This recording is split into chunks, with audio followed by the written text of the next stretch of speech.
is a devotional plan that I'm reading. It talks about behaviors and habits. And on yesterday's reading, I think it was yesterday, that it talked about how sometimes life would throw things at you. But we have to learn to practice not being distracted by what's thrown at us. Instead, be able to center ourselves and focus ourselves so that nothing would be lost. And that's real. Mark chapter 8 is full of good stuff. That's our scripture this morning. Mark chapter 8, verses 24 and 25. There's a lot of good stuff in this text. And I won't try to preach it all. You may have to break it up into pieces rather than try to plunge through it all today. But the more I read it, over it, I kept seeing new stuff. I know this particular passage. I've pondered for a little while. Mark chapter 24, chapter 8, excuse me, it's not 24 chapters in Mark. Mark chapter 8, verse 24 and 25. Let's read it and then I'll talk. That might be wise. 24 says that, and he looked up and said, I see men as trees. Catch the next word. Walking. After that, he put his hands again upon his eye and made him look up. He was restored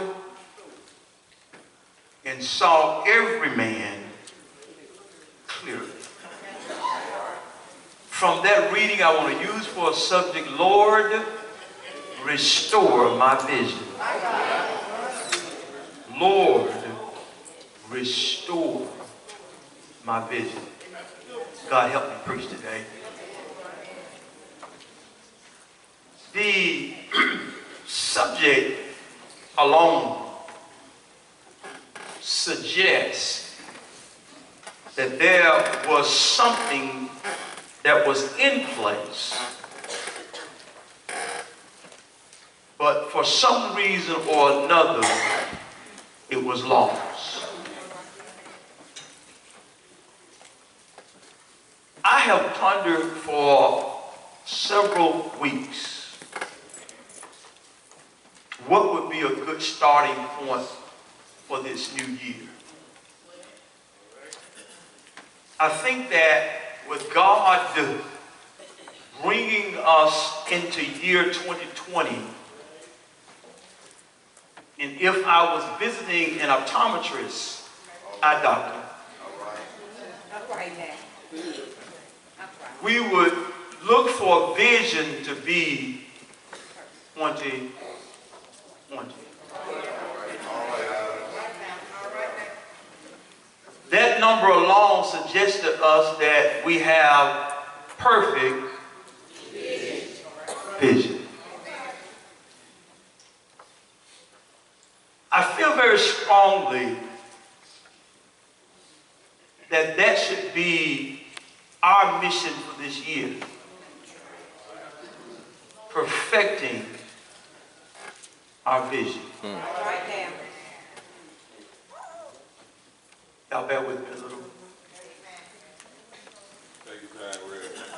I think that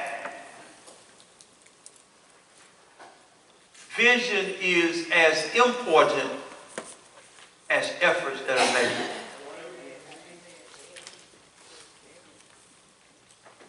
If you don't know what you're working towards, you just work.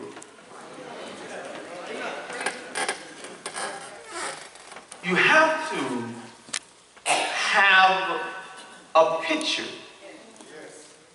some imagery of what you desire to see happen or desire to see as an outcome.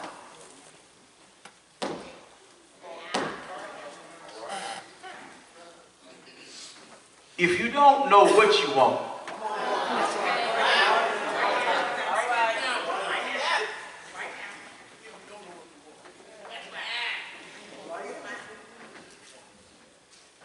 and what really is your purpose.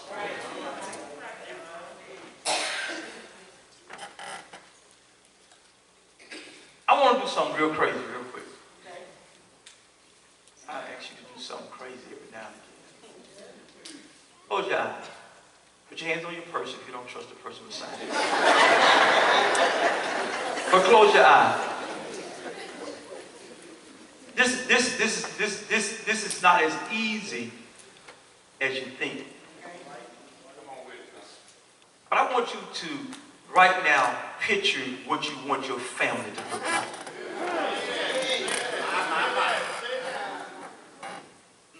I want you to get a picture of what you want your children to look like growing.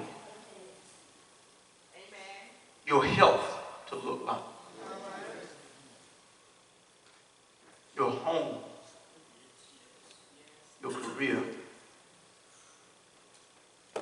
It's not easy to shave away all of the thorns and thistles. Because you can open your eyes.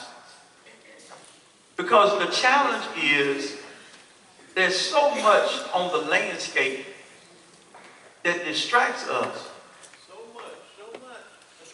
that it sort of mars the picture that we want to see. I'm going to talk about me for a minute. If you look at your marriage and say, what do I want to look like? All I really start thinking about is all of the shortcomings. The trouble spots. But the challenge was not to see the trouble spots, it was to see your marriage in the light that you want to see it. But when you were looking, you thought about Jane.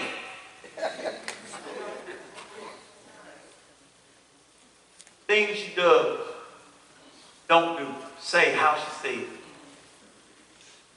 What she is not, what you prefer. I'm just talking about me. I'm not asking nobody to look at their husband or wife because I don't want nobody to slide over something. I want y'all to stay close to each other. Don't put nobody in between y'all. Stay close to each other. But I want you to see that oftentimes, that when we try to get a picture of something, that there are distractions that prevent us from seeing things like we want to see them. And the only way that we can remove the debris, the thistles, the thorns, the bushes, and all of those things out of the way, we have to ask God to help us with our vision. I know it happens. You start out with everything looking beautiful. I mean, I'm going to tell y'all something, and I'm going to push. But do you realize that we spend more money and time planning weddings than we do in marriages? Think about it. You're going to hire a wedding planner, you're going to hire a caterer, you're going to hire an open bar, you're going to hire musicians, you're going to hire, you're going to rent stuff, you're going to pay for venues and so forth and so on because you see what you want that wedding day to look like. Then when you get him or her, there aren't many dollars spent in the marriage as it was for the wedding. You knew you needed help planning, coordinating, pulling things together. You made all kind of phone calls to find out. You didn't want just any caterer, but someone that was reputable. You didn't want any planner, but you wanted somebody who had seen his or her work.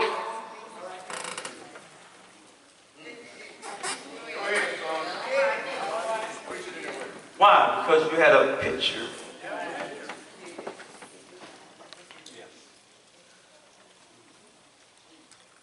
What happens to us oftentimes is that we end up with cataracts.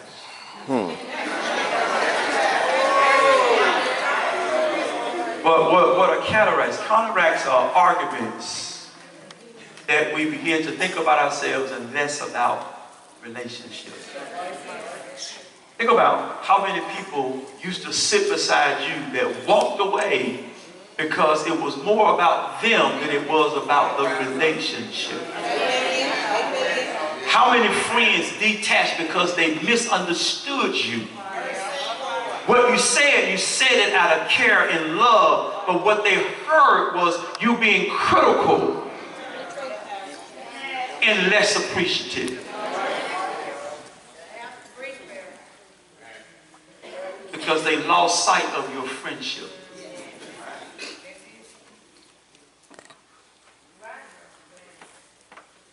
Some of us left some good jobs because we were hot-headed.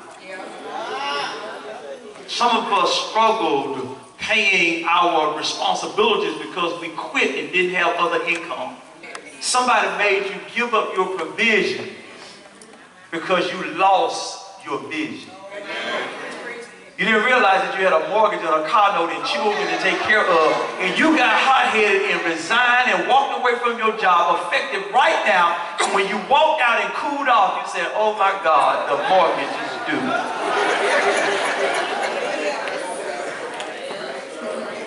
Thorns and thistles and bushes and debris. Ask this question. Then I'm going to get to the text. This is just a preliminary introduction while I sort myself. How many of y'all ever, ladies, I won't look for y'all to raise y'all hand, but how many of y'all ever had a BB gun? All right, y'all in the city, y'all didn't get BB guns. But you remember going hunting when you got your BB gun. It was the most exciting thing in the world. You went outside, I did, on Christmas Day, because that's when I got mine.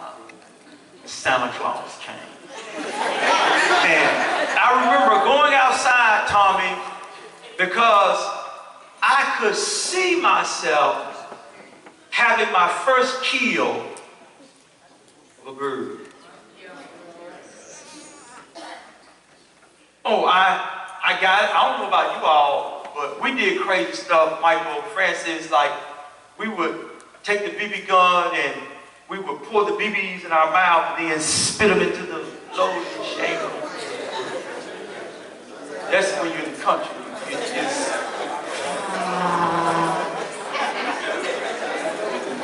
close up the case and go outside and you load and you look for the little bitty thing there and you find the bird.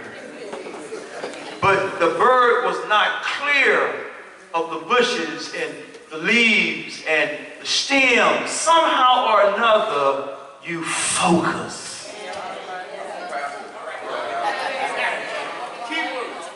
You displayed as a lad that you had the ability to look beyond the bushes, the thorns, the thistles, and see your target. And when you fired and missed, what did you do? You loaded again. And And what did you do after you reloaded? You refocused.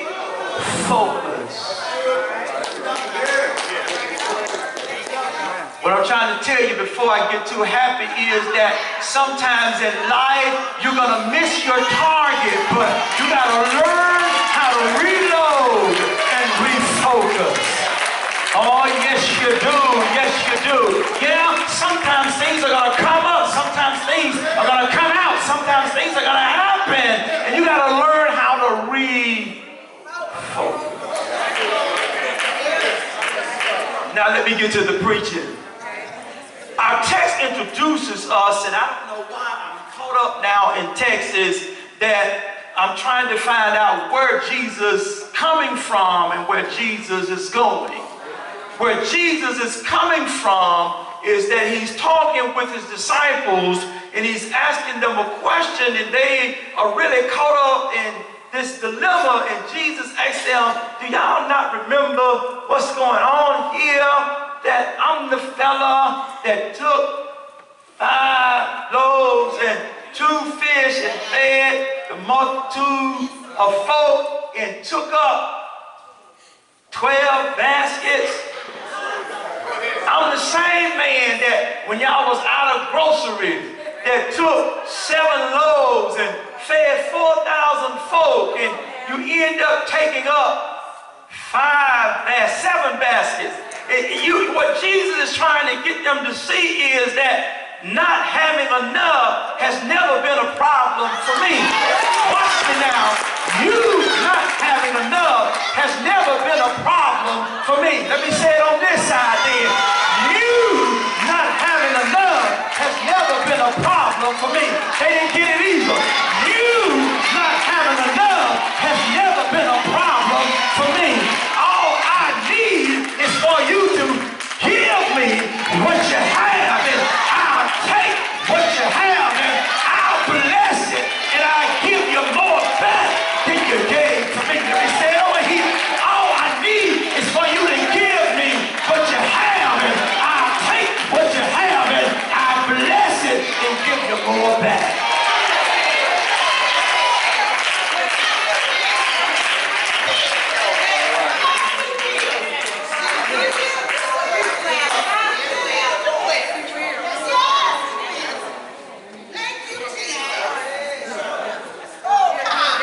You can still shout on that.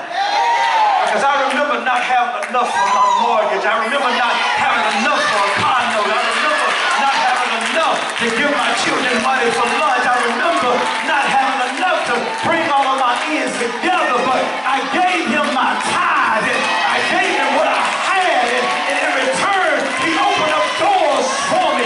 He made ways out of no ways for me. I can't explain how he did it, but all I know is that he did it for me.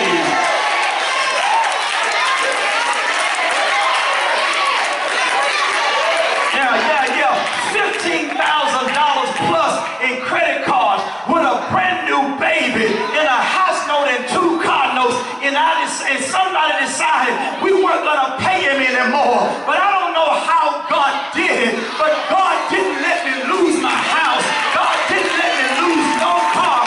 God, even in the midst of that, restored my credit with credit cards. I don't know how he did it, but he did it.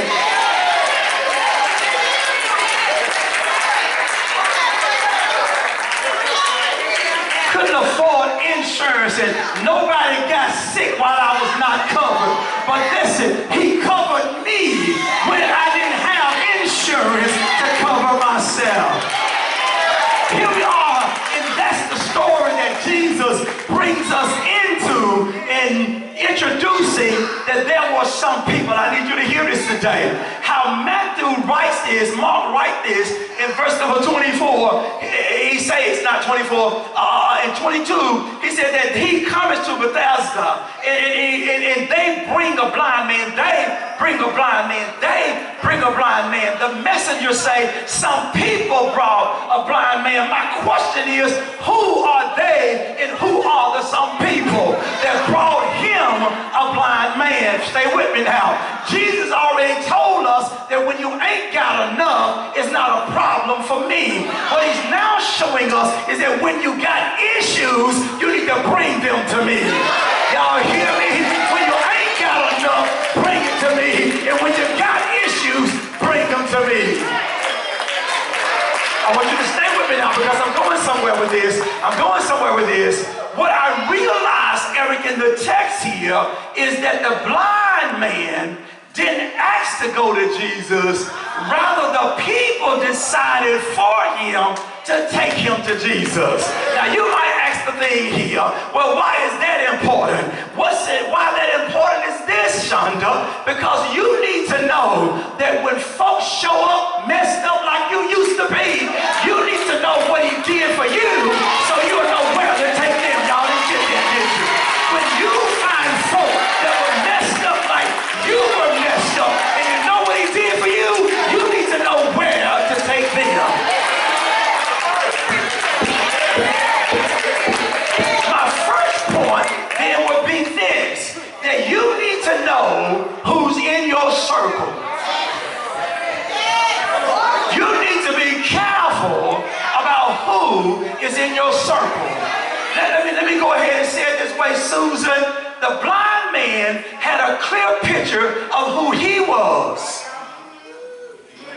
And they, in some, had a clear picture of who they were. The blind man didn't have sense enough to look for Jesus. He just knew he was blind. He knew that his life had changed as a result of being blind. He knew that he had limitations being blind. He knew that there was a new level of dependency being blind. He knew that he had to learn to rely on other folk being blind. And the folk that I rely on, I gotta trust them because I am blind. You need to know who in your circle can be trusted when you are blind. And I'm not talking about physically blind, I'm talking about spiritual blind. When you don't know where the answers are, when you don't know how to handle the questions that are on the table, when the issues come up in your marriage and on your job and with your children and with your health, you need to know who you can trust in your circle that's going to give you good advice and watch this, take you to the right resource.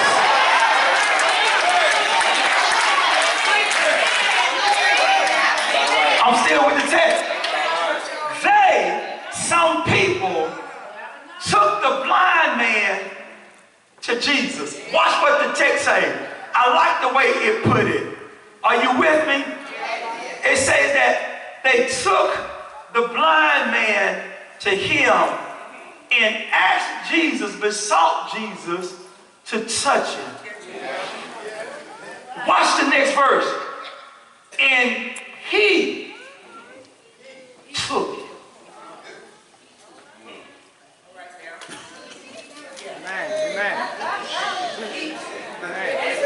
They brought him. Let me stay with my script because it might help you some. Notice that the blind man didn't come himself. Notice that they brought him. Others brought him. And they made the request on his behalf. Intercessors. Note that no one name is given.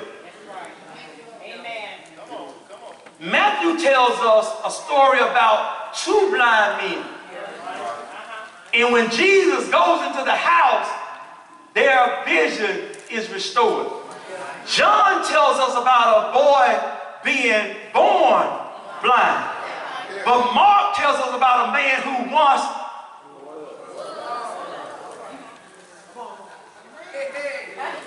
that once could see and now is blind. Follow me.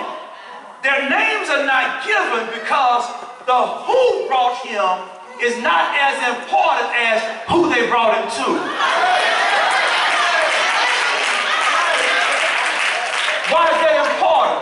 Because see, some folk will bless you and never let you forget how they bless you. You really didn't bless me. You brought me to the blesser.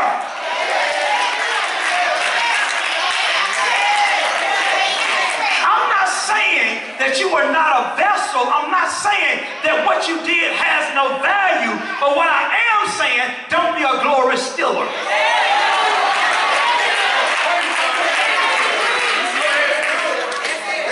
Because you would not have known where to take me unless you had been messed up yourself. You wouldn't have known what he could do unless he had to do something for you. So when you tell me where to go, it also tells me a lot about you.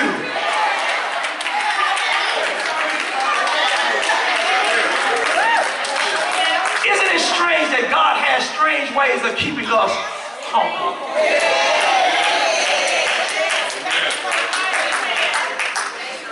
Why you recommending me to Jesus for this? How you know Jesus can fix these kinds of things?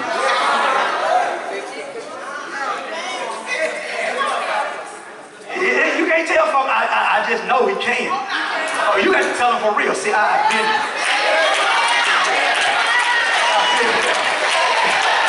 Had that issue. Been through that storm. Wore those shoes.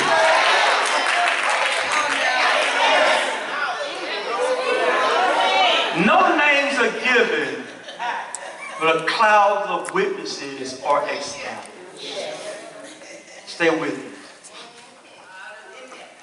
We have to be careful about getting our name called. Because it's not your name that needs to be called. It's your faith that needs to be manifested. It's not your name that needs to be called. It's your faith that needs to be manifested. Listen to the story. They bring him to Jesus because they believe that Jesus can touch him and he can recover. Now this next part is really challenging. But here it is. When they brought him to Jesus, Jesus took him.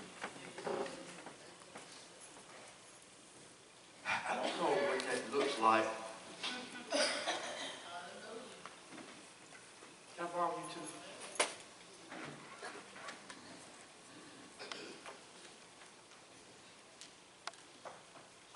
I'm trying to see how to make this work.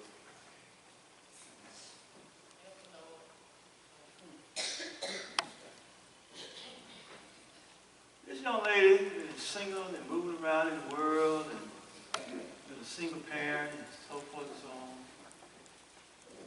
I'm to an old prayer meeting. Oh, God, we've been here praying for a little while, coming to faith to the prayer service. She's singing, but this time, she's singing. And brought her, and he took her.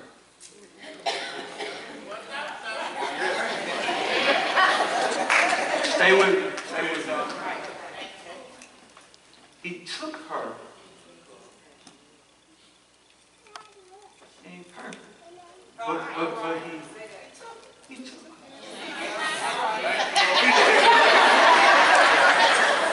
She got some baggage, but he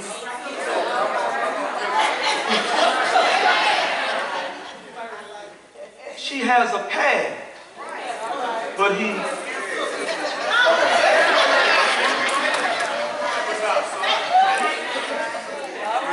it ain't no overflow in her bank account, but he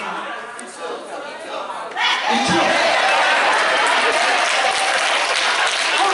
Hold on. She has needs.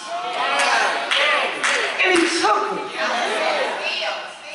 She is vulnerable.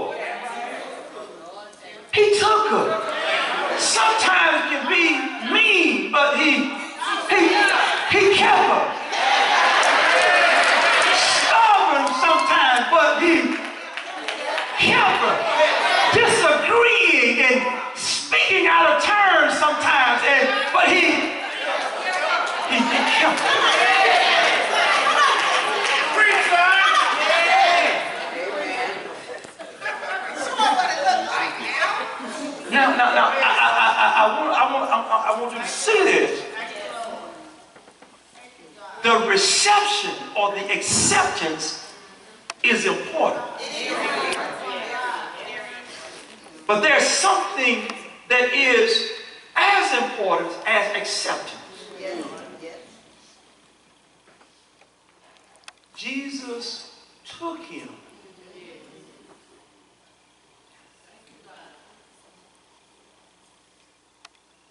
And you can't leave without it because you kept him. Jesus took him and led him. Stop. Here is our hang up. We want Jesus to take us, but we don't want Jesus to lead us.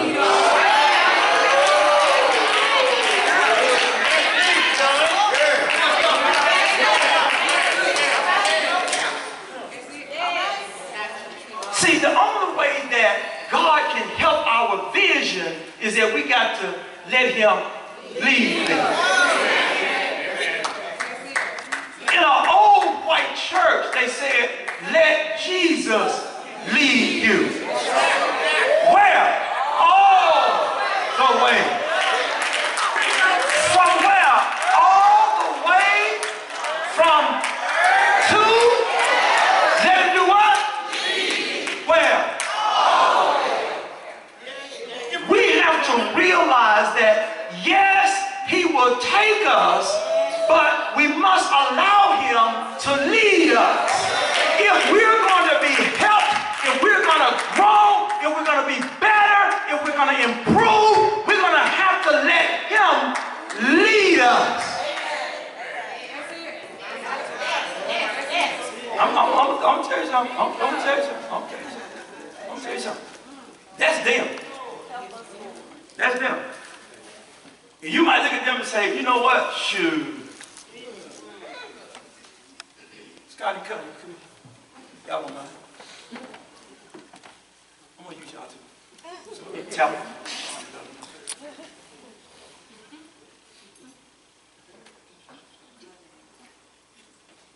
Sean, I want to show you something. Show it, son. Help us. Yes, sir. Yes. I want to show you something. Yes, sir. It doesn't make a difference. It doesn't make a difference who name of faith you put in the slot.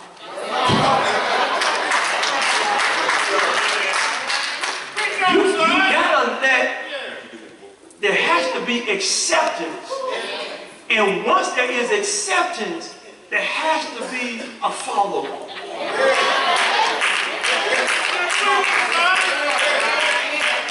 The only way that we're going to grow, the only way we're going to improve, the only way that we're going to get this thing stronger is that we got to follow Jesus. It doesn't make a difference how long you've been in this thing. It doesn't make a difference how old you are in this thing. It doesn't make a difference. What it is this. Everybody has baggage. Everybody has a past. Everybody has issues. Everybody has to come to Jesus and trust that Jesus will take you. In other words, accept you. And when he does, you have to allow him to lead you. Or else you're going to stay blind. Or else you're going to stay in a place of dependency. Or else you're going to always be without. It doesn't make a difference. It doesn't make a difference. I can put Arthur and Calandra up here. I can put Jesse and Kim up here. I can put Tyrone and Shonda up here. It doesn't make a difference who I put up here. It has to be acceptance and allowing them to be. Now your crazy question is this. You think it's a crazy question. Why did he use married couples? Because that's what the church is to Christ. Because that's what the church is to Christ. The church is his bride.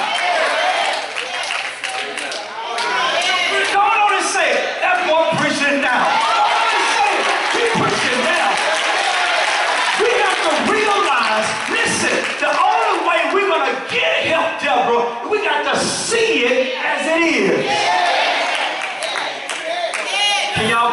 just a second.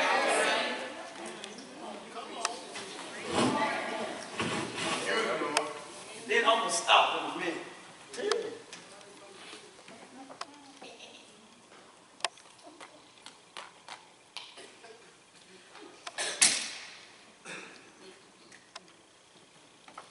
Bear with me. Look at her in the picture. Is she clear? Look at her. Paint a picture out. Is she clear? Paint a picture out. Look at her. Picture, right. Is she clear?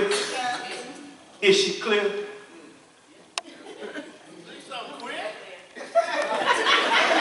Is she clear? Thank you. Hold tight. There's something wrong with y'all.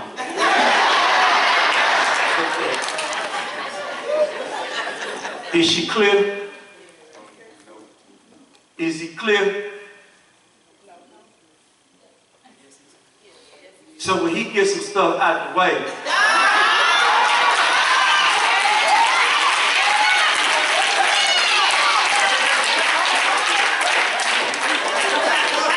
is he clear? Is she clear? Is she clear? Why? She got some stuff. Go on and say it. Go on and say it. That's what I'm preaching now. That's what I'm preaching right now. We're preaching right now. I'm coming back to this. I'm coming back to this. See, what happens is, he was able, it didn't make a difference who had the setup. The clarity came when things were removed. Hold on, preacher. And I think this is where I need some time. Tell me some time. Don't say I got enough. 38. Who that? 9:38. 9:30. I started at 9. So I've been preaching 38 minutes. By the time we wrap it up. Here is what I want you to see. That I don't want you to see if you saw it. You saw that no matter who I put the frame in front of, that some person saw clear and another one did not. So we understand that it's not about the person. Right? It's just that with everybody, there's some stuff. I even switched genders. So you can understand that it's not just women messed up, but as a man, some stuff too. Now, let's talk mental health now. Let's talk mental health. Let's be real now. Let's be real. Philip, Jenna, Jumper, Stephanie, it just doesn't make sense to know that I'm not clear, to know I have issues, to know I got a lot going on, and keep it.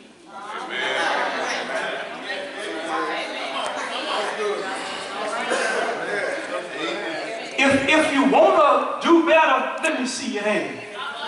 If you just want to improve, let me see your hand.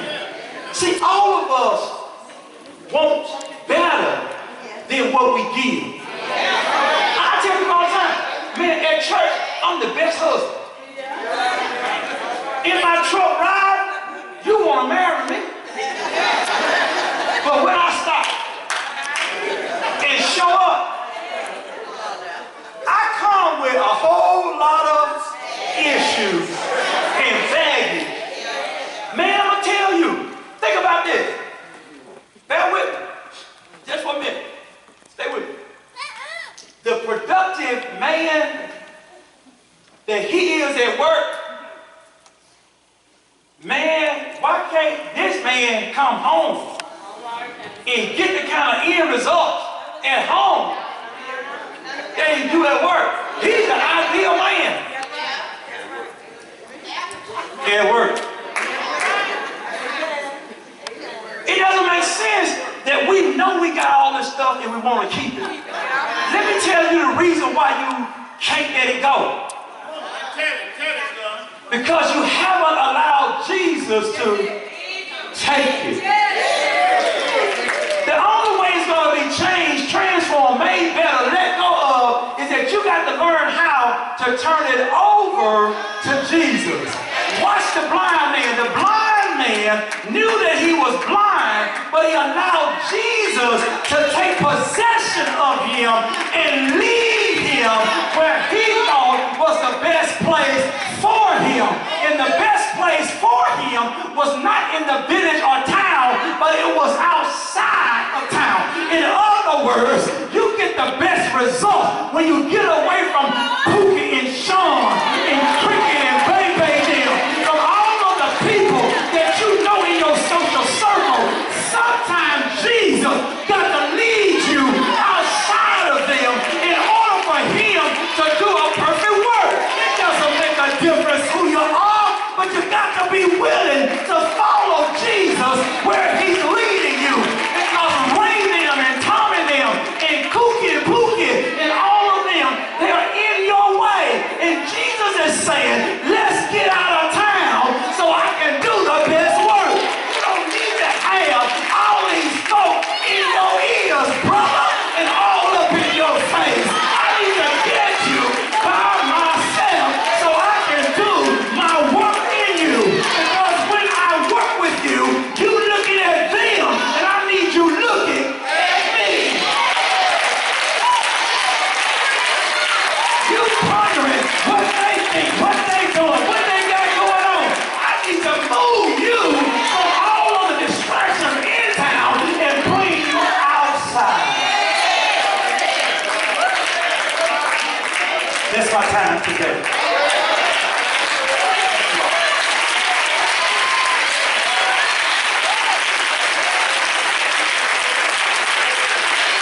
We'll pick this up next week. We'll pick this up next week. I think 40 minutes for the first week is pretty good. I think it's pretty good. But I need you. Can you look at your neighbor and say, I got some issues, baby, but I want to take them to Jesus. Can you help me to Jesus? I got some problems, but can you help me to Jesus? I got some badness. Can you help me to Jesus? I'm really spiritually blind.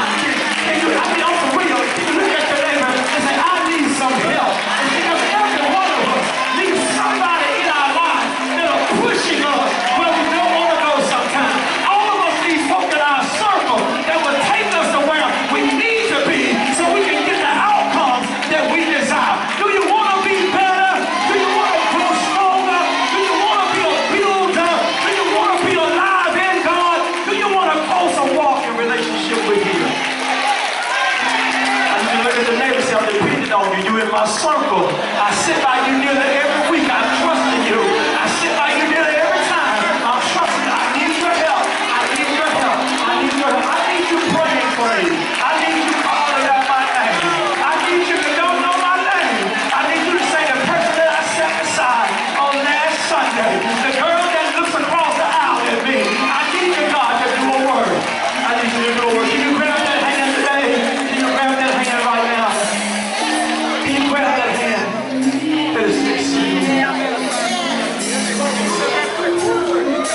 Oh, we can't do it by ourselves. We can't do it by ourselves. But I need you and you need them. We need each other. Yeah. See, you might not know my name, Jesse. You might not know my name, and the scripture doesn't even give us a name. But I'm going to say they and some people. You don't know my name, but can you say the guy with the salt and pepper hair, that wear the glasses that sit in the middle? Can God? Yeah. I see him. I see him. Church, I'm telling you, we gotta get it. We gotta get a clear vision. I want to say this as I'm making my way to closing, because I want us to pray together. Anything that prevents life is a plan of the devil. Anything that will prevent growth is a plan of the devil. The devil comes to send distortions and to send distractions, to bring about division and discord. I'm telling you, if you're bigger with somebody, the devil is laughing because that's what he wants to see happen. God is about unity. God is about harmony. It doesn't mean that we always will agree, but we don't fall out because we don't. We understand that we got to have a greater picture than the picture that we see. And I started to title this sermon, do you get the picture? Do you get the picture? But I realized that before we get the picture, we really got to have God to help us with clear vision. And those things like cataracts can't be removed. But it comes through repentance. It comes through asking God to help us where we are to get that glaucoma healed. You know what I'm saying? When we got to come to God and say, God, here it is. You got to say to him that I'm not perfect. Neither is the person beside me perfect, but God, we want to grow together to be better, to be more excellent than where we are. Because one of the things I'm discovering in my reading right now is that when I improve, it can't help but impact the things around me. Imagine that if I was a better person, I would be a better pastor. If I was a better person, I would be a better father. If I was a better person, I would be a better husband. If I was a better person, I would be a better pawpaw. If I was a better person, I would be a better pastor on the district. If I was better, I would be a better pastor serving in the conference. Simply because I got better.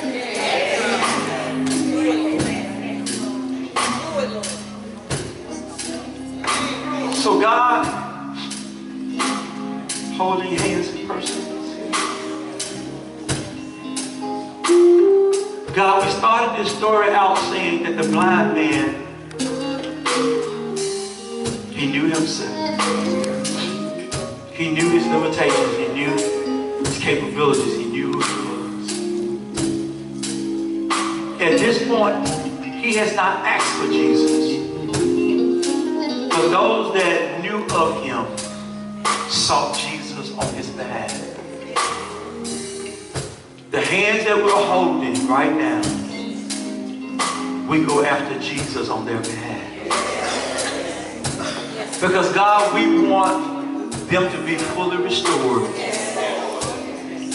We want, God, we want good mental health. We want good physical health. God, we want good spiritual relationships. We want forgiveness to be a reality. We want hurt and pain to be healed. God, we want imperfections smooth. That they're not as jagged as they were, not as sharp. That God is getting better. So far we've heard in your word. We got to be clear about our circle. So far we've heard in our word, it's not who brings us, but who they're bringing us to.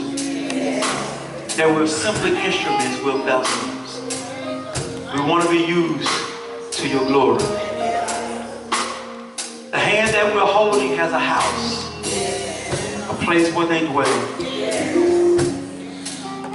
We command the angels now to orchestrate peace in their dwelling place. The hands that we're holding, God, have lives connected to their lives. So God, remove any bitterness and unkind thing and fill it with generosity, compassion, and love. The hand that we're holding have issues and we don't know what they are.